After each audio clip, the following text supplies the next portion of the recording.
గడిచిన 5 సంవత్సరాలు 19-24 చేసినటువంటి విధ్వంసం చూస్తే కనీసం 10 సంవత్సరాలైనా సరే మినిమం టైం పడుతుంది.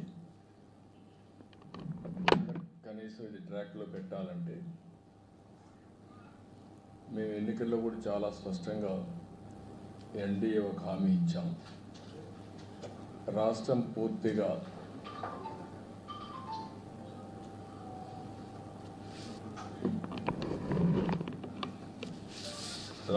పూర్తిగా విధ్వంసం పాలైంది. మళ్ళీ ఎన్డీఏ వస్తాని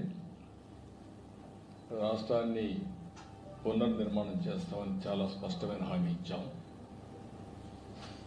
వచ్చిన తర్వాత నేను 1 సంవత్సరం రేపటికి 12వ తారీఖు నెక్స్ట్ మంత్కి 1 ఇయర్ అవుతుంది. 1 ఇయర్లో అన్ని ప్రయత్నాలు చేసినా మళ్ళీ అన్ని డిపార్ట్మెంట్ని ట్రాక్లో పెట్టడానికి సమయం పడతా ఉంది. ఈరోజు మనం ఒకసారి చూస్తే 1-2 కాదు, ఎవ్రీ డిపార్ట్మెంటు డీఫంక్షన్ అయింది, లేకపోతే డీరైల్ చేశారు, లేకపోతే ఇర్రిపేరబుల్ డ్యామేజ్ చేసి వదిలిపెట్టారు. ఎక్కడ కూడా నేను ఎప్పుడు చూడలేదు. 4th టైం సీఎం చాలాసార్లు నేను చెప్పాను, ఎప్పుడు చూడనటువంటి విధ్వంసం జరిగింది. అయితే వేరే మార్గం లేదు, దీన్ని మళ్ళీ ట్రాక్ మీద పెట్టి రీబిల్డ్ చేయడం తప్ప వేరే మార్గం లేదు. దానికోసమే ఫైనాన్షియల్గా అయితే ఏమాత్రం కూడా వెసులుబాటు లేనితనాన్ని తెచ్చారు. ఒక పక్క బకాయిలు దగ్గర 1,20,000 కోట్లు బిల్లు మాత్రం 9,94,000 కోట్ల రూపాయలు లయబిలిటీస్ కానీ పేమెంట్స్ డ్యూ పెట్టింది కానీ డెట్ కానీ చేసే పరిస్థితికి వచ్చారు. అయితే ఈరోజు ప్రజలు దానికి కావాల్సిన విధంగా పనిష్ చేశారు.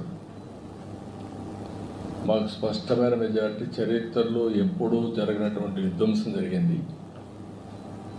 అదే సమయంలో ప్రజలు కూడా ఎప్పుడూ ఇయ్యనటువంటి విజయాన్ని కూడా విక్టరీ ఇచ్చారు.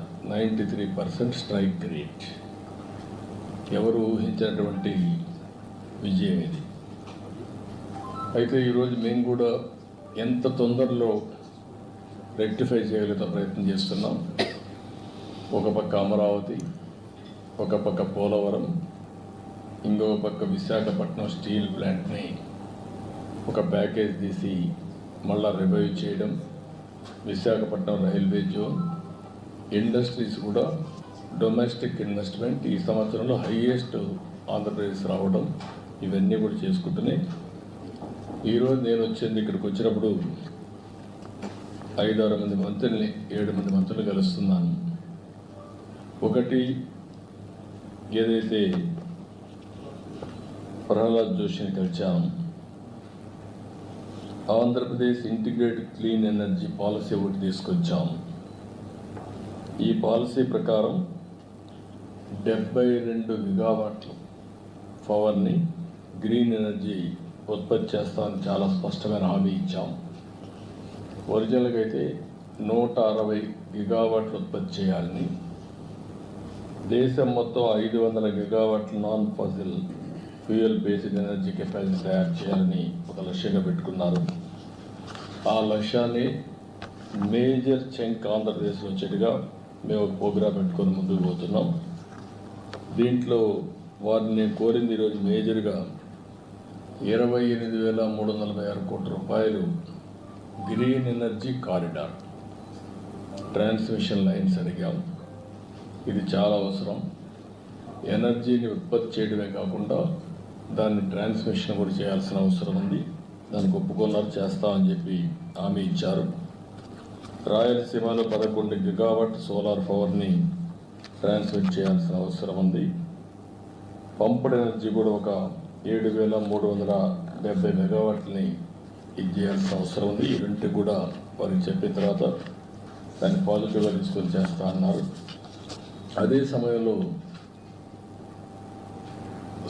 ఏదైతే సోలార్ రూఫ్ టాప్ సూర్యగార్ ఈ కార్యక్రమం కింద ఒక 30 లక్షల కుటుంబాలకి కరెంట్ ఇవ్వాలనుకుంటున్నాం. దాన్ని కూడా క్లియరెన్స్ ఇవ్వమని చెప్పి అడిగాను. ఇది డిమాండ్ డ్రివన్ ప్రోగ్రామ్ కాబట్టి మీరు ఎంత చేసి అంత ఇస్తామని చెప్పారు. దాని ప్రకారం మ్యాక్సిమం వెళ్తున్నాం. ఇది కూడా క్లియర్ చేయడం జరిగింది. అందుకే కాన్స్టిట్యున్సీకి మినిమం 10,000 రూఫ్ టాప్ సూర్యగారి కింద ముందుకు పోతున్నాం. ఇది కూడా వార్ ఫుటింగ్లో ఎస్పెషలీ వీకర్ సెక్షన్స్కి ఎస్సీ ఎస్టీ ఫ్రీగా ఇస్తాం. గవర్నమెంట్ ఆఫ్ ఇండియా ఇచ్చేదే కాకుండా బీసీలకు అదనంగా ఒక 20,000 రూపాయలు అదనంగా ఇస్తాం.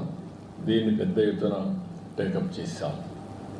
ఇంకొక పక్కన సబ్స్టేషన్ ఫీడర్ లెవెల్లో కుసుమ్ కింద 2,000 మెగావాట్లు ఉత్పత్తి చేయడానికి అనుమతించారు. అది కూడా శాంక్షన్ చేశారు. దాన్ని కూడా తీసుకొని ముందుకు పోతాం. దీంతో ఆంధ్రప్రదేశ్ గ్రీన్ ఎనర్జీ హబ్గా తయారవుతుంది. రాయలసీమలో అడ్వాంటేజ్ ఉంది. ఒక పక్క సోలార్ ఎనర్జీ, ఇంకొక పక్కన ఏదైతే విండ్ ఎనర్జీ, మూడోది పంప్డ్ ఎనర్జీ. ఈ మూడు కలిపి బ్యాటరీ కూడా పెట్టుకోగలిగితే 24/7 పవర్ వచ్చే పరిస్థితి వస్తుంది. ఏదైతే ఈ వ్యవస్థని పూర్తిగా నిర్వీర్యం చేశారు, ఈరోజు కాస్ట్ తగ్గించే దిశగా వినియోగదారుడికి బెనిఫిట్ అయ్యే విధంగా, అదే మరి అల్టిమేట్గా ఆంధ్రప్రదేశ్ గ్రీన్ ఎనర్జీ హబ్గా డౌన్ స్ట్రీమ్ ఇండస్ట్రీస్కి ముందుకు పోతున్నాం. రాయలసీమ అయితే గ్రీన్ ఎనర్జీ ఉత్పత్తి చేయడం మనకు వస్తుంది. అదే మరి కోస్టల్లో ఏవైతే పోర్ట్స్ ఆధారంగా చేసుకొని ఎక్కడికక్కడ గ్రీన్ హైడ్రోజన్, అమోనియా ఇవన్నీ ఎక్స్పోర్ట్ చేయడానికి అవకాశం ఉంది. ఆ కార్యక్రమంలో ముందుకు పోతున్నాం. అదే సమయంలో రెండోది రాజ్నాథ్ సింగ్ గారిని కలిశాను. వారిని మనస్ఫూర్తిగా అభినందించారు. ఏది సింధూర్ ఆపరేషన్ గ్రాండ్ సక్సెస్ చేశారు, చాలా ఎఫెక్టివ్గా చేశారు. దానికి అభినందించాను. అదే సమయంలో డిఫెన్స్ కూడా చాలా బాగా చేశారు. దేశం అంతా కూడా మన డిఫెన్స్ పట్ల ఒక నమ్మకం కలిగింది, ఆత్మవిశ్వాసం పెరిగింది, గౌరవం పెంచుకునే పరిస్థితికి వచ్చారు. దానికి అప్రిషియేట్ చేస్తూనే రాష్ట్రానికి సంబంధించిన కొన్ని డిమాండ్స్ ఉంటే అవన్నీ పెట్టాను. దగ్గర ఒక 4 ఇంపార్టెంట్ ప్లేసెస్, ఇవన్నీ డిఫెన్స్ మ్యానుఫ్యాక్చర్ హబ్స్ కింద. ఒకటి జగ్గయ్యపేట డోనకొండ క్లస్టర్, ఒక 6,000 ఎకరాలు ఇక్కడ ఉంది. ఇక్కడ మేజర్ వాళ్ళు అడిగింది missile and ammunition production centre కింద దీన్ని క్రియేట్ చేయమని చెప్పి రిక్వెస్ట్ చేశాను. దానికి కూడా వారు సానుకూలంగా ఉన్నారు. రెండోది లేపాక్షి మడకసిర, ఇక్కడ ఒక 10,000 ఎకరాలు ఉంది. Military and civil air crafts కానీ ఎలక్ట్రానిక్స్ మ్యానుఫ్యాక్చరింగ్, అదే మరి ఇంకొక పక్కన ఒక ఏరోస్పేస్ ఎకో సిస్టమ్ క్రియేట్ చేయాలని చెప్పి కోరాను. దానికి కూడా ఆయన సుముఖంగా ఉన్నారు. అదే మరి విశాఖపట్నం అనకాపల్లి క్లస్టర్, ఈ ఏరియాలో మనం చూస్తే naval equipment production, weapon testing, అదే మరి లీవరేజింగ్ స్ట్రాంగ్ మ్యారిటైమ్ ప్రజెన్స్ ఉంది కాబట్టి ఈస్టర్న్ నేవల్ కమాండ్ కూడా ఉంది. ఇవన్నీ ఆధారంగా తీసుకొని అక్కడ బేస్ చేసుకొని ఇవన్నీ ప్రొడక్షన్ కోసం ముందుకు రమ్మని కోరాం. అదే మరి కర్నూలు ఓర్వకల్ 4,000 ఎకరాలు ఇవ్వడానికి సిద్ధంగా ఉన్నాం. ఇక్కడ military drones, robotics, advance defence కాంపోనెంట్స్ని మ్యానుఫ్యాక్చర్ చేయాలని చెప్పి కోరాను. ఇక్కడుండే డిఫెన్స్ పిఎస్యూస్ని యాక్టివేట్ చేసి ఆంధ్రప్రదేశ్లో కూడా కొన్ని క్లస్టర్స్ తయారు చేయమని చెప్పి కోరడం జరిగింది. ఇది కాకుండా ఇంకొక పక్కన తిరుపతి ఐఐటిలో DRDO industry academy centre of excellence పెట్టమని చెప్పి కోరాను. దానికి కూడా ముందుకు వస్తున్నారు. ఇంకొక పక్కన common storage policy for ammunition, అదే మరిగా లైసెన్స్ అథారిటీస్ కావాల్సినటువంటి స్టోరేజ్కి కానీ టెస్టింగ్ కానీ ఇవన్నిటికి కామన్ ఇన్ఫ్రాస్ట్రక్చర్ క్రియేట్ చేయమన్నాం. అది కూడా చేస్తూ ఉన్నారు. ఇంకొక పక్కన పెద్ద ఎత్తున ఏరోస్పేస్ మ్యానుఫ్యాక్చరింగ్ అండ్ ఎంఆర్ఓ కూడా క్రియేట్ చేయమని చెప్పి రిక్వెస్ట్ చేశాం. ఇక్కడ మెయిన్గా ఆంధ్రప్రదేశ్లో రాయలసీమ ప్రాంతంలో Lepakshi to Orvakal hi-tech industries వచ్చేందుకు అవకాశం ఉంది. ఒక పక్క aerospace, civil and also military aircrafts, అదే సమయంలో అదర్ ఎకోసిస్టమ్ డ్రోన్స్ కానీ ఇవన్నీ తయారు చేయడానికి అవకాశం ఉంటుంది. ఇంకొక పక్కన ఈరోజు యాపిల్ మీటింగ్ కూడా పెట్టుకున్నాం. అందరూ కూడా వచ్చారు, మ్యానుఫ్యాక్చరర్స్ అందరూ వచ్చారు. They are very positive. Especially Bengaluru to Hyderabad కారిడార్లో, లేపాడ్చి టు ఓర్వకల్ ఈ మధ్యలో ఎలక్ట్రానిక్స్ సిటీనే కట్టడానికి వారు సిద్ధంగా ఉన్నారు. వాళ్ళందరితో మాట్లాడాం. వాళ్ళు తొందరలోనే 3 నెలల్లో పని ప్రారంభిస్తామని హామీ ఇచ్చారు. ల్యాండ్ అవన్నీ ఫైనల్ చేసి వీఆర్ మూవింగ్ ఫార్వర్డ్. అంటే ఆ రాయలసీమ ఏరియాలో మీరు ఒకసారి చూస్తే లేపాడ్చి నుంచి ఓర్వకల్ వరకు ఒకటి ఏరోస్పేస్, డిఫెన్స్, సివిల్ రెండు కూడా ఎయిర్ క్రాఫ్ట్స్ ఇవన్నీ తయారు చేయడానికి, ఎంఆర్ఓ తయారు చేయడానికి ఒక పక్క బెంగళూరు ఎయిర్పోర్ట్ ఉంది, పక్కనే పుట్టపర్తి ఎయిర్పోర్ట్ ఉంది, ఓర్వకల్ ఎయిర్పోర్ట్ ఉంది, అటు సైడ్ పోతే హైదరాబాద్ ఎయిర్పోర్ట్ ఉంది, మధ్యలో కూడా ఇంకొక ఎయిర్పోర్ట్ వచ్చే అవకాశం ఉంటుంది. డిఫెన్స్ కానీ ఈ రెండు చాలా వస్తాయి. మూడోది అక్కడికి వచ్చే కొందికి ఎక్కువగా ఎలక్ట్రానిక్స్ కోసం మ్యానుఫ్యాక్చరింగ్ హబ్గా తయారు చేస్తాం. డ్రోన్స్ అన్నీ కూడా మిలిటరీకే కాకుండా కమర్షియల్గా మనం వాడుకోవడానికి ఏమేమి కావాలనో యూజ్ కేసెస్ అని తయారు చేసి ఇప్పటికే డ్రోన్ సిటీ పెట్టాం. First of it's kind in India. Use cases అన్ని తయారు చేస్తున్నారు. మ్యానుఫ్యాక్చరింగ్, పైలట్స్ ట్రైనింగ్, ఒక ఎకో సిస్టమ్ క్రియేట్ చేసి కంట్రీకి మొత్తం ఒక హబ్గా తయారు చేస్తున్నాం. కాబట్టి ఇది ఒక పక్కన వస్తుంది. ఇంకొక పక్కన ఏదైతే స్పేస్ ఇండస్ట్రీ ఆంధ్రప్రదేశ్లో ఒక అడ్వాంటేజ్ ఉంది. ఆ అడ్వాంటేజ్ కూడా మీరు ఒకసారి చూస్తే శ్రీహరికోట లాంచింగ్ ప్యాడ్ ఉంది. దేశంలో ఎక్కడ లేని ఇన్ఫ్రాస్ట్రక్చర్ ఉంది. దాన్ని అవకాశంగా తీసుకొని ఆ ఏరియాలో ఒక 2000 ఎకరాల్లో ఒక క్లస్టర్ ఒకటి ఏర్పాటు చేసి, ఒక సిటీ ఏర్పాటు చేసి, ప్రైవేట్ సెటిలైట్స్ లాంచింగ్ అంతా అక్కడ మ్యానుఫ్యాక్చరింగ్, లాంచింగ్ రెండు కూడా పోతున్నాం బై యూజింగ్ శ్రీహరికోట. దాన్ని కూడా నేను రిక్వెస్ట్ చేశాను, అది కూడా వర్కౌట్ చేస్తున్నారు. అంటే ఇవన్నీ వస్తే రాయలసీమలో హైటెక్ ఇండస్ట్రీ పెద్ద ఎత్తున వస్తుంది, ఒక హబ్గా తయారవుతుంది, దేశానికి ఒక తలమానికంగా తయారయ్యే అవకాశం వస్తుంది. వాళ్ళు కూడా ఎలక్ట్రానిక్ సిటీ వాళ్ళు కూడా మేజర్ కన్సార్టివ్లో వాళ్ళు ఉంటారు. యాపిల్ ఆల్ మ్యానుఫ్యాక్చరర్స్ ఎంఓఈ చేసుకుంటా ఒక 3 నెలల్లో వర్క్ స్టార్ట్ చేయాలని చెప్పాం. పాలసీస్ అన్ని వర్కౌట్ చేస్తున్నారు. ఆల్ ఇన్ఫ్రాస్ట్రక్చర్ ప్రొవైడ్ చేసే బాధ్యత మాది. Employment plus development.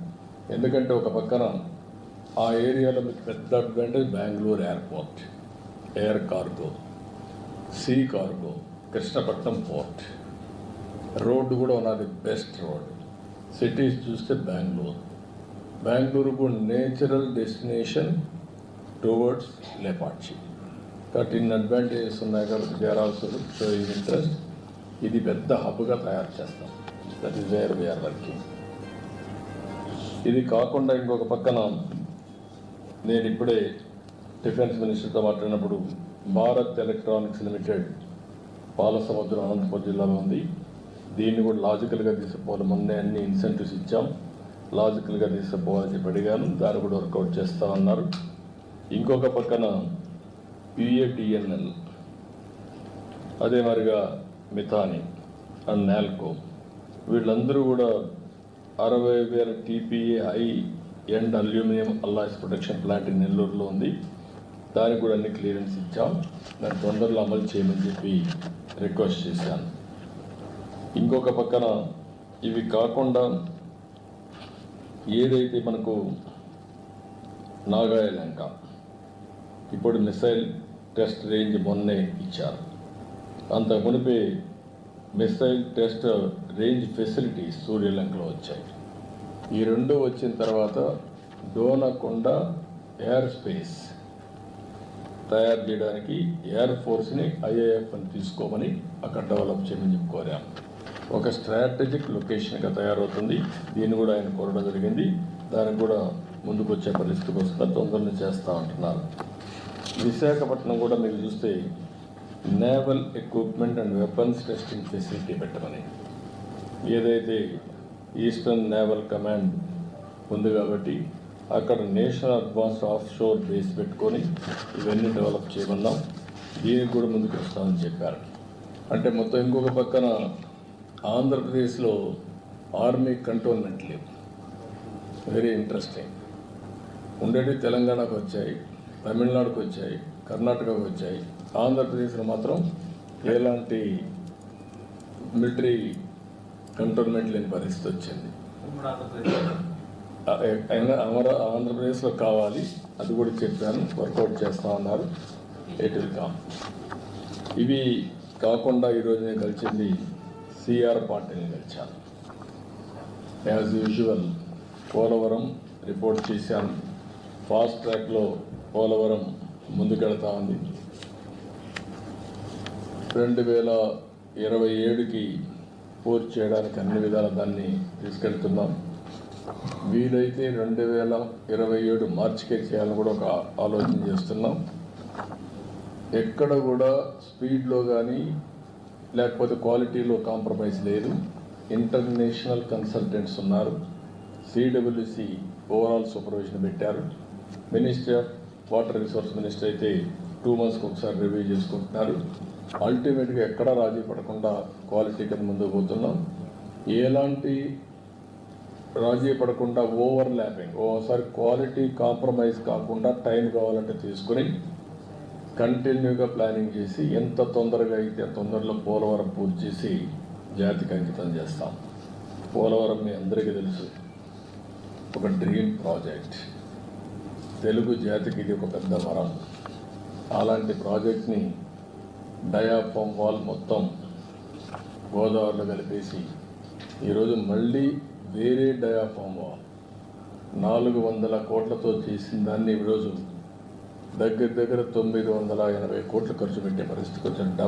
More than double మళ్ళా ఖర్చు పెట్టి ప్యారలల్ డయాఫామ్ వాల్ కట్టే పరిస్థితికి వచ్చాం. కాస్ట్ కూడా పెరిగింది. అయితే ఓసారి ప్రజాస్వామ్యం హెవీ ప్రైస్ కూడా పే చేస్తుంది. అదే జరిగింది. ఏదైనా కూడా ప్రాజెక్ట్ని ఏమాత్రం నిర్లక్ష్యం చేయకుండా పూర్తి చేస్తున్నాం. It is going on war footing. తప్పకుండా 2027 పూర్తి చేసి జాతికి అంకితం చేస్తాం. As per the schedule, even ahead of the schedule. Water level కూడా phase 1 పూర్తి అవుతానే. అది మనకు బైఫర్కేషన్ యాక్ట్లో పెట్టినటువంటి ప్రొవిజన్. అది పూర్తి స్థాయి నీళ్లు పెట్టాలి. దానికి రీహాబిలిటేషన్ అంతా గవర్నమెంట్ ఆఫ్ ఇండియా ఇవ్వాలి. దాన్ని కూడా గవర్నమెంట్ ఆఫ్ ఇండియాతో వర్కౌట్ చేసుకుంటాం. ఇక్కడికి వచ్చినప్పుడు మళ్ళీ పోలవరం బనకచెర్ల ఒక ప్రాజెక్ట్. దీన్ని ఎక్కడికక్కడ వర్కౌట్ చేస్తున్నాం. ఇందులో కూడా ఎందుకంటే గవర్నమెంట్ ఆఫ్ ఇండియా మొత్తం చేయమంటే అన్ని రాష్ట్రాలు ఉన్నాయి కాబట్టి చేస్తారని వాళ్ళు ఒక్కరే చేయలేదు. కాబట్టి మేము అడిగింది government of Andhra Pradesh, government of India Ham మోడల్లో ముగ్గురం కలిసి చేద్దాం. ఇది పెద్ద ప్రాజెక్ట్కి 80,000 కోట్లు అవుతుంది. 200 TMCF నీళ్లు డైవర్ట్ చేయాలని, గోదావరి నుంచి నేరుగా బనకచెర్లకు 200 TMC నీళ్లు తీసుకుపోగలిగితే it is a game changer. ఇందులో 3 బిట్లు ఉంటాయి.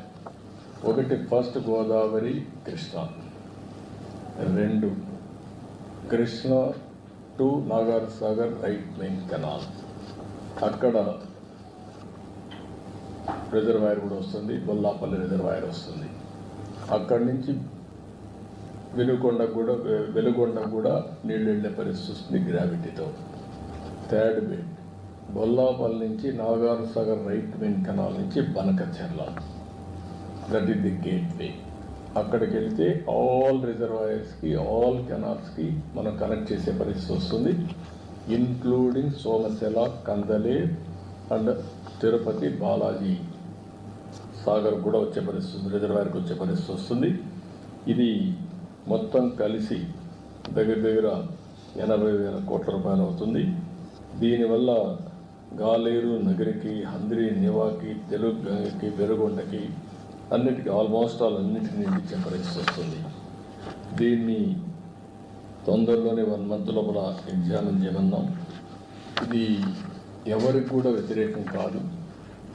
ఈరోజు తెలంగాణ రాష్ట్రంలో అక్కడ చిన్న ప్రాజెక్ట్, వాడు కూడా కొన్ని ప్రాజెక్టులు చేస్తున్నారు గోదావరి మీద. అక్కడ మిగిలిన నీళ్ళు ఇక్కడికి వస్తే ఇక్కడ ఏ రాష్ట్రానికి పోయే పని లేదు. ఈ నీళ్ళన్నీ నేరుగా విత్ ఇన్ ది స్టేట్. ఇది intra river linkage, not inter state river linkage. Water dispute కూడా లేని ప్రాజెక్ట్. వేరే రాష్ట్రానికి అభ్యంతరం ఉండడానికి అవకాశం లేదు. ఎందుకంటే ఈ నీళ్ళన్నీ కిందికి వచ్చిన తర్వాత కిందన వచ్చిన నీళ్ళని, సముద్రంలో పోయే నీళ్ళని, మిగులు జలాల్ని ఆధారంగా చేసుకుని ఈ ప్రాజెక్ట్ కట్టుకుంటాం. దీనికి గవర్నమెంట్ ఆఫ్ ఇండియా పర్మిషన్ ఇస్తే ఇమీడియట్ వర్క్ స్టార్ట్ అవుతుంది. దీనికి కూడా వర్కౌట్ చేస్తున్నాం. గోదావరి జలాల్లో మిగులు జలాలు కాకుండా ఇప్పటికే గోదావరి జలాలపైన పైనంతా కట్టారు. సౌత్ ఇండియాలో గోదావరి ఒకటే ఎక్కువ నీళ్ళు వచ్చే river. 100 years average 2000 TMC water సముద్రంలో పోయింది ఆవరేజ్. ఈరోజు తీసుకున్న నీళ్లు 200 TMC నీళ్లు, మిగులు జలాలు సముద్రంలో పోయే నీళ్ళని ఇక్కడ డైవర్ట్ చేసుకుంటున్నాం కరువు ప్రాంతానికి. కాబట్టి ఎవరికి అభ్యంతరం కలగటం లేదు. అందరితో మాట్లాడతాం, అందరిని కన్విన్స్ చేస్తాం, అందరం కలిసి గోదావరి నీళ్ళు వాడుకుంటాం. అందరితో మాట్లాడుతున్నారు, మాట్లాడి దాన్ని సార్ట్అవుట్ చేసి ముందుకెళ్తాం. అందరితో కూడా మాట్లాడుకోవాల్సిన అవసరం అని మాట్లాడుతూ ఉన్నాను. ఇది ఇంకా చిన్న చిన్న ప్రాజెక్ట్స్ ఉంటే అవన్నీ కూడా వారికి ఇచ్చాను. ఇరిగేషన్లోని మోడర్నైజేషన్ కింద ఏదైతే మొత్తం ఇరిగేషన్ మోడర్నైజేషన్ కింద CATWH అని ఒక ప్రాజెక్ట్ ఇది. దీనికి ఒక 100 కోట్ల రూపాయలు ఇస్తే పైప్ లైన్లో నీళ్ళు తీసుకెళ్ళడం, కాలువలు కాకుండా ఒక పైలట్ చేస్తున్నారు. అది కూడా ఇమ్మన్నాం, అది కూడా ఇస్తామని చెప్పి ఒప్పుకున్నారు.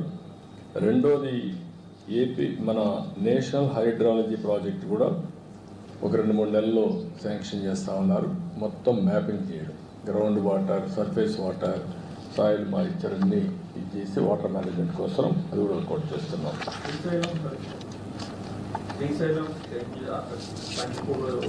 అవన్నీ రిపేర్ చేయాలి. అది నేను ఈరోజు డిస్కస్ చేయలేదు, అది ఆటోమేటిక్గా చేపిస్తాం. ఇక్కడికి వచ్చినప్పుడు విజయ్ సింగ్ గారిని వచ్చాను, స్పేస్ టెక్నాలజీ ఒకటి మాట్లాడాను.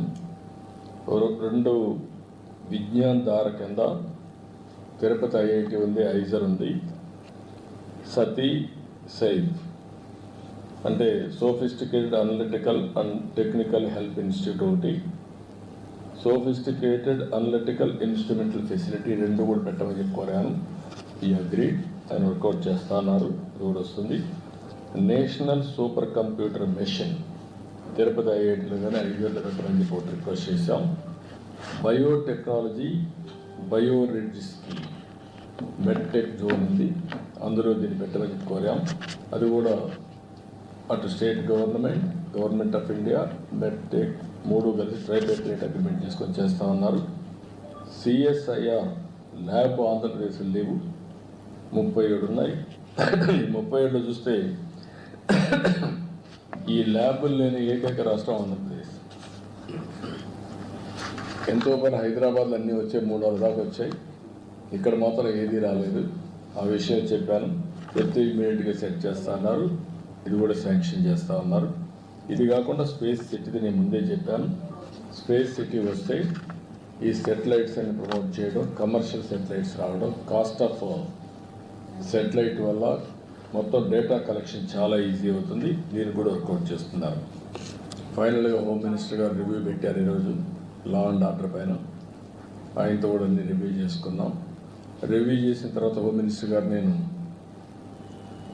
గడిచినటువంటి టెక్నాలజీ, న్యూ క్రిమినల్ లా ఇవన్నీ రివ్యూ చేస్తున్నారు. Part of his ministry. ఇప్పటికీ ఒక 24 రాష్ట్రాలని రివ్యూ చేశారు. ఈరోజు మంది కూడా అయింది. దానికి కొన్ని సూచనలు ఇచ్చారు, అవన్నీ చేస్తున్నాం. అదే సమయంలో నేను పర్సనల్గా కలిసి అమరావతి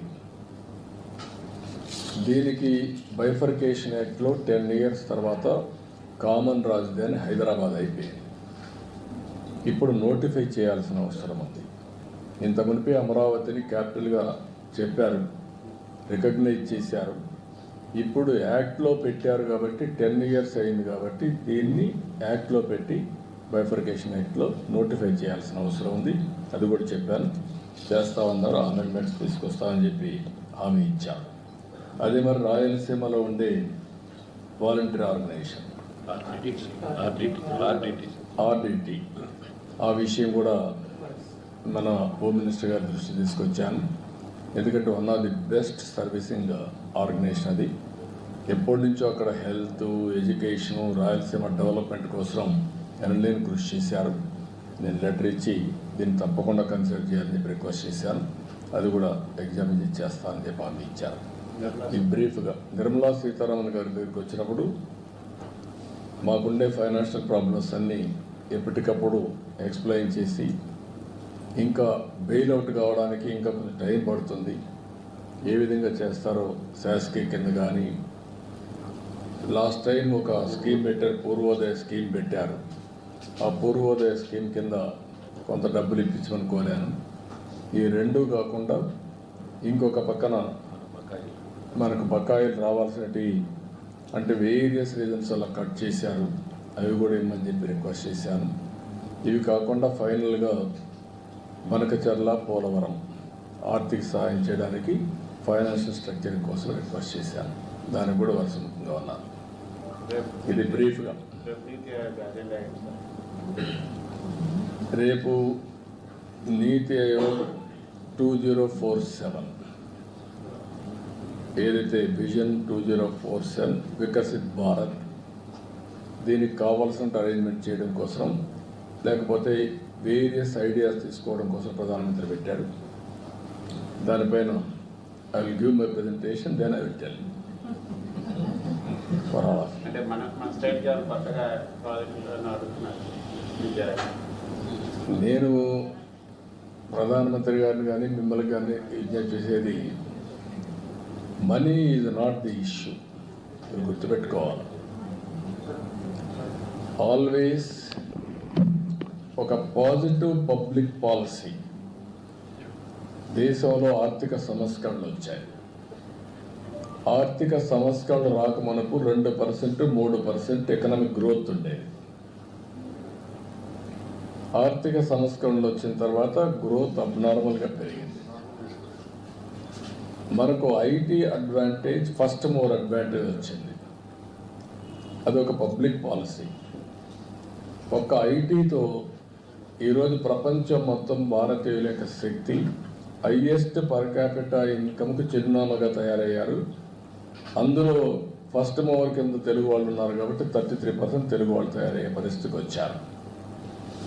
పెట్టిన policy demographic dividend as a windfall వచ్చింది. India is only the country having advantage, demographic dividend. ఈ మూడు డెడ్లీ కాంబినేషన్.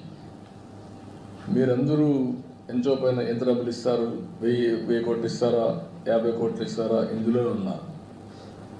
వెల్త్ క్రియేట్ చేయడానికి పబ్లిక్ పాలసీస్ కావాలి.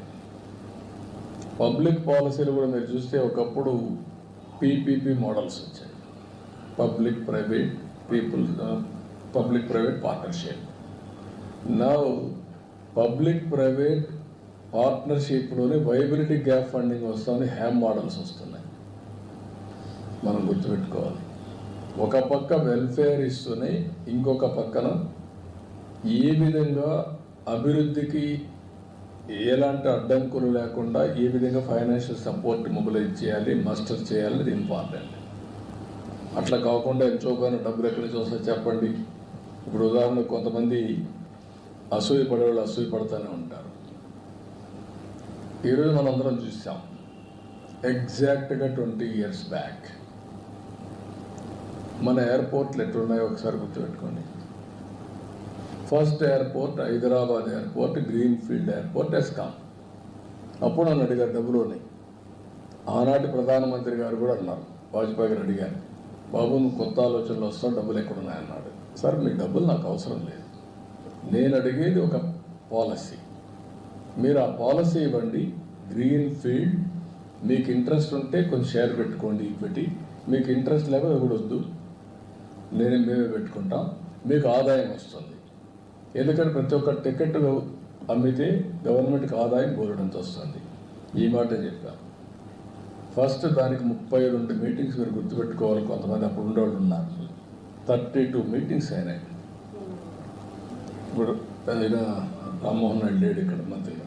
వాళ్ళ మినిస్టర్ అయితే పూర్తిగా వ్యతిరేకం, దానికి ఆ పాలసీకే వ్యతిరేకం. ఫైట్ చేశాను, ఫైనల్గా ఆయన యాక్సెప్ట్ చేశాడు. Today Hyderabad is contributing, airport is contributing 17% growth rate. Single factor. సరే, మళ్ళీ ఆ ఎకో సిస్టంలో ఒక outer ring road, knowledge economy, IT, BT, pharma, finance అన్నీ వచ్చాయి. అది అయిన తర్వాత బెంగళూరు ఎయిర్పోర్ట్ వచ్చింది. అప్పుడు ఈ బెంగళూరు ఎయిర్పోర్ట్ రాలా, తర్వాత ఫాలో అయ్యారు. ఈరోజు Hyderabad airport most functional airport, Delhi వచ్చాయి. బెంగళూరు ఎయిర్పోర్ట్ మన పైన చూశాను. Best airport in the world తయారయ్యే పరిస్థితికి వచ్చి సెకండ్ టర్మినల్ అయితే మనది బెస్ట్ టర్మినల్. మనం డబ్బులు అంటున్నాం. గవర్నమెంట్ డబ్బులు ఖర్చు పెట్టలేదు దాంట్లో. గవర్నమెంట్ బెనిఫిట్ వస్తాం. It is promoting economy of Karnataka. VIP launch అవన్నీ చూస్తే గార్డెన్లో ఎయిర్పోర్ట్ తీసుకొచ్చారు.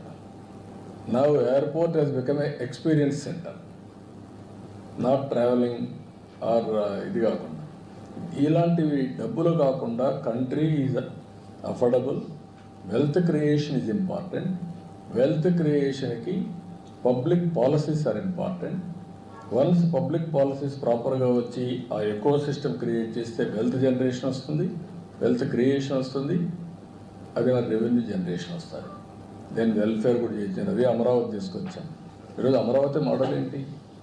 ఏం పెట్టాము డబ్బులు ఖర్చు? ప్రతి ఒక్కరు అంటున్నాడు, ఒక ఊర్లో పని కాకపోతే ఈ డబ్బులు తీసుకొని ఖర్చు పెట్టామంట. కనీసం ఒక మనుషులకు కావాల్సింది మినిమం కామన్ సెన్స్ అయినా ఉండాలి. రాజకీయ కాదని అడిగేదండి. నీకు నష్టం ఏంటంటున్నా? ఆ భూమి రైతులు ఇచ్చారు, రాష్ట్రానికి కట్టాము, నీకెందుకు అంత వస్తుంది? ఈరోజు ఆంధ్రప్రదేశ్ ప్రజలకు అవసరం లేదా? ఒక హైదరాబాద్ తెలంగాణకు వచ్చింది, డెవలప్ చేసాం. 75% of income is coming from Hyderabad. 75%. 67% service sector. 9.3% revenue from GSTP because of service sector. కాబట్టి 9.3% హైయెస్ట్ రెవెన్యూ వచ్చేది, జిఎస్టిపి కలెక్షన్ వచ్చేది, జిఎస్టీ కలెక్షన్ వచ్చేది from Telangana because of Hyderabad service sector. ఎట్లొచ్చాయి? ఇవన్నీ మర్చిపోయి ఏదంటే అడ్డంగా మాట్లాడడం, తెలిసి తెలియనితనంతో లేకుంటే మూర్ఖత్వంతో మాట్లాడితే ఒక వ్యక్తులకు సమాధానం చెప్పడం కాదు, జాతికి సమాధానం చెప్పాల్సిన. తెలుగు జాతి కోసం పనులు చేస్తున్నాం తప్ప వ్యక్తుల కోసం కాదు. ప్రపంచంలో ఎక్కడా జరగనటువంటి పాలసీ అది.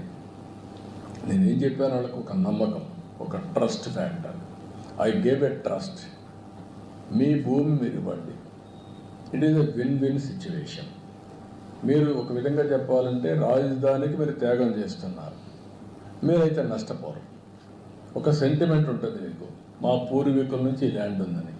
మీ పూర్వీకుల నుంచి ఈ ల్యాండ్ ఉంది కాబట్టి ఇక్కడే కూర్చుంటే మీరు ఇప్పటికి ఇట్లా ఉంటారు. రాజధానికి ఇస్తే చరిత్ర తిరగరాస్తారు, మీ జీవితాలు కూడా మెరుగుపడతాయని చెప్పాను. ఒక నమ్మకం ఇచ్చారు, కొంత సఫర్ కూడా అయ్యారు. 29,000 ఎకరాలు, 29,000 మంది రైతులు, 34,000 ఎకరాలు ల్యాండ్ పూలింగ్లు ఇచ్చిన చరిత్ర ఒక్క అమరావతికి వచ్చింది. దాన్ని కూడా చిన్నాభిన్నం చేయడానికి అన్ని విధాల ప్రయత్నం చేశారు, ఏం చేయలేకపోయారు. ఆ power of Amaravati is so strong.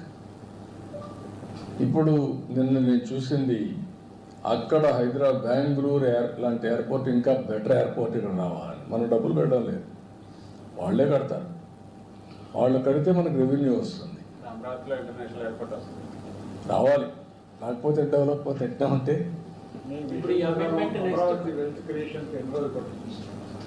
It is a continuous process. ఒక రోజని కాదు, ఒక నెలని కాదు, ఒక సంవత్సరం కాదు, 3 సంవత్సరాల్లో ఒక ట్రాక్ వస్తుంది, తర్వాత సెట్ అవుతుంది.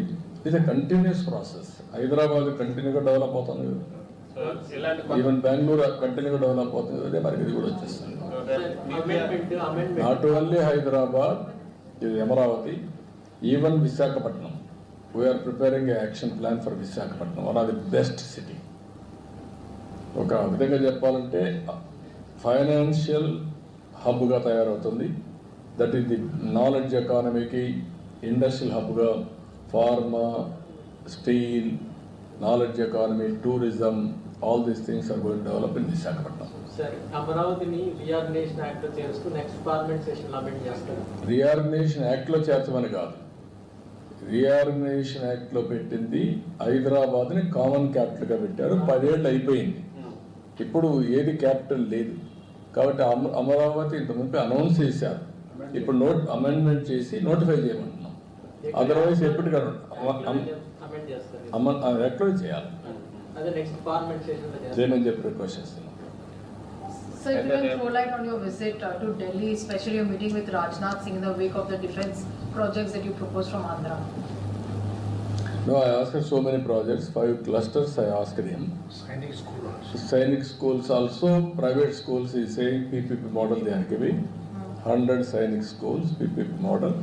We asked him, already 4 are sanctioned from Andhra Pradesh. We will get some more. Anything else that you spoke to Rajnath Singh about, because you also congratulated him for Operation Sindoor? No, they have done extremely well. I congratulate him. Our defense played a major role under the leadership of Prime Minister and also execution by Rajnath Singh as Defense Minister.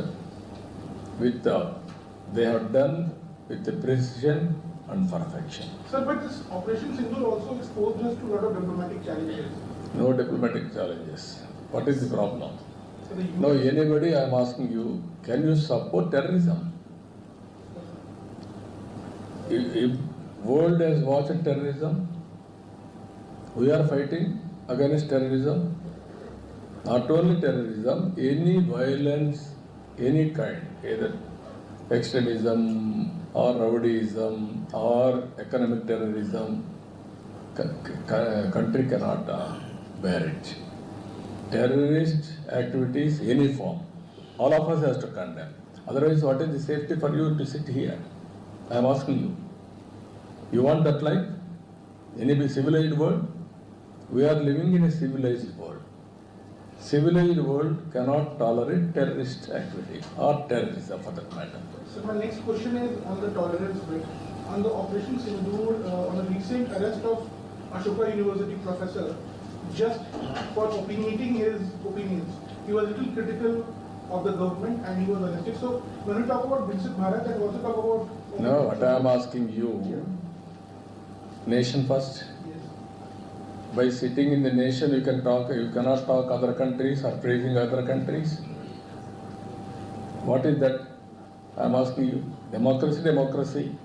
But by damaging, even by sitting in India, you can operate for Pakistan. Is it right? Some people are operating. Yesterday you have seen some YouTube Yes.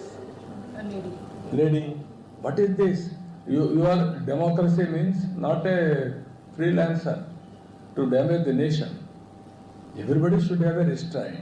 You can contribute. One side, defense people are killing. Some places, innocent people, I have seen. They told me, I received the dead body. I have seen eyewitness. I spoke to him. Within 2 minutes, before his eyes, they killed them. Is it right? So all of you have to think, if you are in that position, how you are behaving. That is important. Yes, entire country is totally boiled. All of us have to understand this. Sentiment of the people and security of the common man. Even defense of the cost of countries expended. We are all spending so much of money. Why we are spending money? To protect ourselves, our nation. So one thing that the Prime Minister said is the way in which indigenous defense equipments have come to the fore. As a state which is also looking at making its development path forward, and also contribute towards Viksit Bharat. Do you think that indigenous procuring of equipment from India is going to be important in the coming times? No, 100% we need indigenous equipment with the latest technologies. That is order of the day. That is where PM made a program, Make in India, Made in India, that helped us.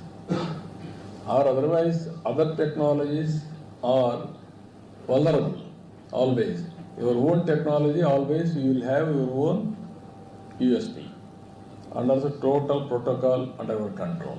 So you spoke about the green energy corridor. Could you tell us, because a lot of us don't understand Telugu, so could you tell us something about So we are going in a big way. PM has given a program, 500 gigawatts. He wanted to produce green energy. In that program, we offered 72 gigawatts. We are near completion. We want to go 150 to 160 gigawatts we are planning in the near future. In Andhra Pradesh, Rayalaseema is a very good place for solar, wind and pumped energy because of platoon, particular platoon advantages. Now added to that, battery also we are going. That is green energy we are going to use for green hydrogen, ammonia, downstream industries. Already one project, NTPC and Government of Andhra Pradesh, our NetCap, they are having a joint venture, 1,60,000 crores, they are going to start one project for green hydrogen. Another thing, Greenco has started, they are also going for green ammonia in Kakinada. We are having excellent cost also for export of green hydrogen and also downstream industries. Andhra Pradesh is going to become green energy hub. So how many green